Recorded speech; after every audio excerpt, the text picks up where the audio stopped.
Ever feel like everything is more expensive? Well, it's not just groceries, it's not just gasoline. Home prices have gone through the roof and they've stayed there for a long time. People ask me all the time, what happened to the affordable homes? Why can't I find a starter home? Why is everything so expensive? And there's a lot of reasons for that. Let me give you a few of the big ones. The first one has to do with builders, okay? As of 2025, roughly 50% of all the homes in the United States, all of them, were built before 1980. Since then, we've built fewer homes, especially after the 2007-2008 financial crisis. Builders really tightened up and have built less homes since then. You know, in the late 70s, early 80s, about a third of all new homes were what we call a starter home, under 1,500, really under 1,400 square feet. Now, if you look at all new builds, it's less than 10%. Now, some builders will tell you it has to do with zoning. That can be true, although zoning usually gets brought up with housing because folks just want to build more apartment complexes.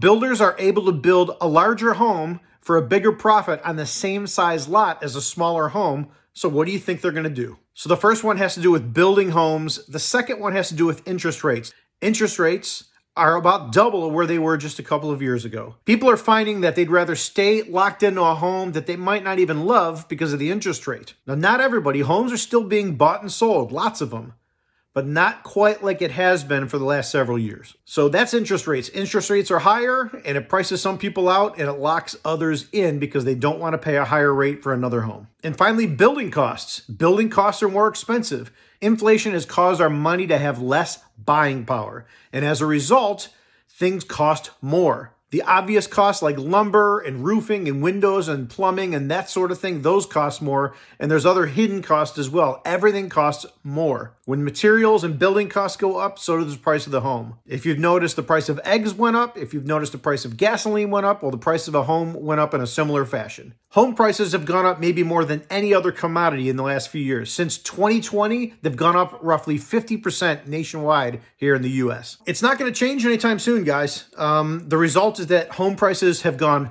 way up and they're going to stay there. They're not continuing at the same rate that they did, but they're also not coming crashing down. There's too much of a demand for too few houses. Like it or not, higher prices are here to stay for the time being. Home prices are what they are for the foreseeable future. So why are affordable homes so hard to find? Home builders are building less homes, especially less starter homes. Interest rates are double or more than they were just a couple of years ago. Building costs have gone up and they're directly affected by the price of fuel and transportation as well.